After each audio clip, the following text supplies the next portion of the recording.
اچھا دوسری طرف چور صاحب ایک آپ نے دیکھا ہی ہوگا جو پریس کانفرنسز کی گئیں ان میں ایک طلال چودھری صاحب ہیں, میں بابر ستار صاحب والے معاملے پہ الگ آتا ہوں, لیکن اوور آل عدلیہ مخالف ایک ریلا آ گیا پریس کانفرنسز کا, وہ اس میں کامران ٹیسوری صاحب, مصطفیٰ کمال صاحب, اس میں فیصل واڈا صاحب, ان کو اب شو کاز بھی ہو گیا ہے اور اب از خود نوٹس لیا عدالت نے کہ یہ توہین عدالت کے زمرے میں, کیا آپ کے خلاف کارروائی شروع نہ کی جائے؟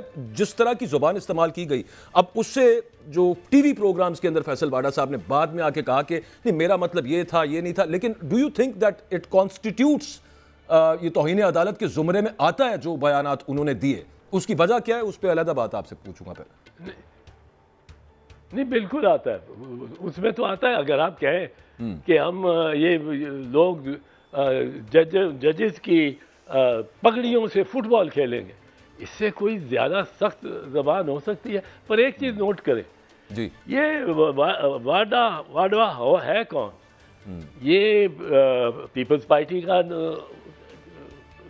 ٹکٹ حاصل کردہ تو نہیں ہے, یہ نون لیگ میں بھی نہیں ہے, یہ ایم کیو ایم میں بھی نہیں ہے, اور یہ سینیٹر ہو گیا. سینیٹر ہونا کوئی یا تو اس نے 1.5-2 کروڑ روپے لگائے ہوں, میں یہ الزام نہیں دے رہا اپنے ایم این ایز اور ایم پی ایز پہ, پر میں یہ کہتا ہوں کہ یا تو اس نے 200 کروڑ لگائے ہوں تو ہو گیا ہو. یہ کہاں سے آ گیا ہے؟ یہ کسی فریق کا تو نمائندہ ہے نا. جی جی بالکل. اور وہ فریق جو ہے وہ فریق جو ہے وہ پیچھے بیٹھا سب کچھ کر رہا ہے, سب کچھ کروا رہا ہے. اب یہ نہیں کہا جا سکتا, پہلے کہا جاتا تھا یہ طلال چودھری ہے, یہ دانیال عزیز ہے, اور یہ تو بیچارے سزا یافتہ ہو گئے. بٹ جن کو سزا نہیں ملی, خواجہ آصف نے کیا کچھ نہیں کہا کسی کے بارے میں, اور یہ رانا ثناء اللہ نے کیا کچھ نہیں کہا. مریم نے ٹرک لے کے گئی اور سپریم کورٹ کے سامنے چیف جسٹس کی عدالت کے سامنے کھڑی ہو کے ٹرک, اور ادھر سے لاؤڈ سپیکرز, اور جو کچھ ان کو کہہ سکتی تھی وہ کہا. عدلیہ نے درگزر کیا.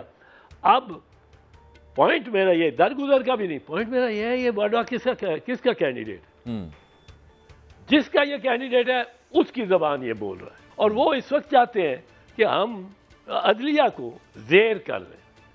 اب عدلیہ کو زیر کرنے میں مشکل جو ان کو آ رہی ہے وہ یہ ہے کہ اتفاق ایسا ہوا ہے کہ یہ شروع ہوا ہے 6 ججوں, اسلام آباد ہائی کورٹ کے ججوں, انہوں نے تنگ آ گئے ہوں گے, بہت ہی تنگ آ گئے ہوں گے.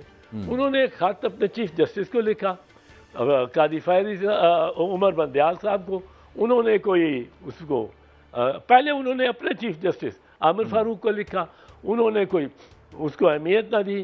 انہوں نے بڑے خوش اسلوبی سے شائستہ انداز میں چیف جسٹس آف پاکستان کے نوٹس میں لے کے آئے. انہوں نے بھی عمر عطا بندیال صاحب نے کچھ نہ ان کی امداد کی. کہتے ہیں کہ ان تک بھی پہنچی بات قاضی صاحب پہ, یہ کئی دفعہ مرتبہ اپنا خود نوٹس کر لیتے تھے, نہیں کیا انہوں نے.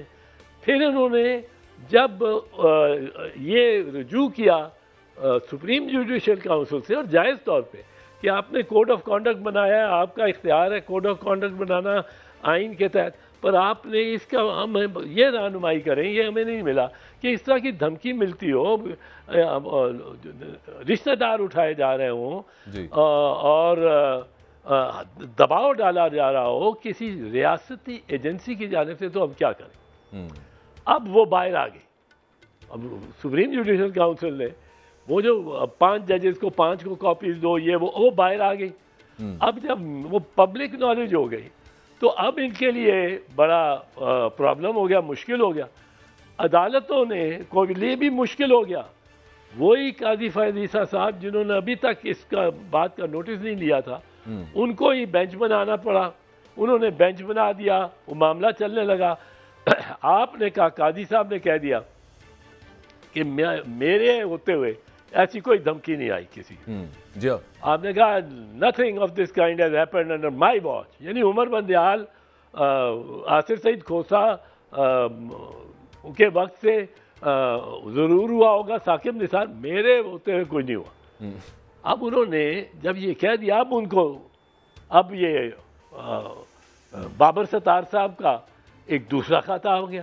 اب قاضی فائد عیسیٰ تو یہ صاحب یہ تو نہیں کہہ سکتے میرے ہوتے ہوئے کچھ نہیں ہوا. اب ان کو بھی اس میں ڈٹ کے یہ اس طرح کی گالیاں ورزیاں کھائیں گے اس وقت ڈٹ کے اور اس میں ایکشن لینا چاہیے. آج مایوسی ہوئی ہے, ان کو ایکشن لینا چاہیے تھا. سر کل اس میں عطر من اللہ صاحب نے بھی اٹارنی جنرل صاحب کو مخاطب کر کے انہوں نے کہا کہ آپ پراکسیز کے ذریعے ہم پہ پریشرائز ہمیں کر رہے ہیں, دھمکا رہے ہیں ہمیں. اس سے پہلے جو بابر ستار صاحب کے خط کا ایک ایکسپٹ وہ جو لیک ہو گیا, پتہ نہیں جہاں سے بھی وہ آیا, اس پر بھی خیر حکومت کہہ رہی کہ یہ کہاں سے نکلا, وہ اس کی اب علیحدہ تحقیقات شروع ہو رہی ہیں. لیکن اس میں کہا گیا کہ ان کو بیک آف ہونے کا کہا جا رہا ہے, اور پھر دوسرا کہا گیا کہ پریشر بنایا جا رہا ہے. تو اٹارنی جنرل صاحب نے ایک ویڈیو بیان دیا, انہوں نے کہا کہ میرے آفس کے تھرو اور پھر ساتھ ایڈوکیٹ جنرل کے آفس کے تھرو یہ ریکویسٹ آئی تھی کہ اس کو ان کیمرہ رکھیں اس سب معاملے کو. میں آپ سے یہ جاننا چاہتا ہوں کہ اس طرح کو کوئی معاملہ ہو جس کو پھر بعد میں عطا تارڑ صاحب نے نیشنل سیکیورٹی سے بھی جوڑ دیا, تو یہ ڈائریکٹ کورٹ کے اندر بھی تو ریکویسٹ کی جا سکتی تھی تھرو ایڈوکیٹ جنرل. یہ کہلوانے کی آپ کے خیال میں مناسب تھی معاملہ؟ نہیں, وہ تو کہلانا تھرو اٹارنی جنرل اور ایڈوکیٹ جنرل ہی مناسب ہے بجائے کسی اور کے, یا لا منسٹر ہو سکتے ہیں. یہ تین اٹارنی جنرل, لا منسٹر, یہ دو اگر کوئی آپ نے پیغام دینا بھی ہے عدلیہ کو, اور ضروری نہیں ہوتا کہ آپ نے کیس کے متعلق ہی الزام دینا ہو.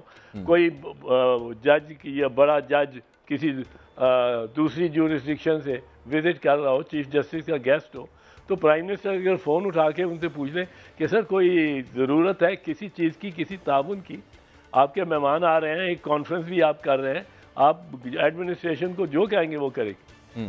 لیکن یہ جس طرح کی باتیں کر رہے ہیں نا کہ یہ ڈرا دھمکا رہے ہیں, اور میں حیران ہوں کہ ان کو اتنا احساس نہیں ہوا, یہ بالکل ان کو احساس نہیں ہے کہ یہ ججز اب سب ایک ہوئے ہیں جی. اس طرح کا فینومینا کہیں نہیں آیا.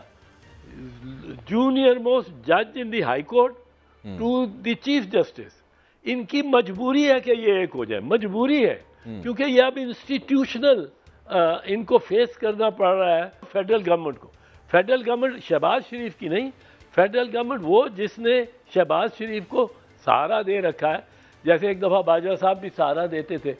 تو وہ یہ ان کی طرف سے میں سمجھتا ہوں بڑی ایڈونچرزم ہے یہ بھی. انسٹیٹیوشنل پش بیک عدلیہ کی طرف سے تو ہوا اعتزاز صاحب, لیکن دوسری طرف سے جو پریشر جس کے خلاف خط لکھا گیا تھا اور جو جن تحفظات کا اظہار کیا گیا وہ بھی بدستور قائم ہے, اور وہ ہو نہیں رہا. ایک میں نے چیز بریک کے بعد آ کے پوچھنی بڑی امپورٹنٹ, وہ یہ ہے کہ یہ نیشنل سیکیورٹی آڈیو لیکس والا معاملہ تھا نا, بابر ستار صاحب جس کیس کی وہ سماعت کر رہے ہیں, تو اس میں عطا تارڑ صاحب نے کہا کہ یہ نیشنل سیکیورٹی کا میٹر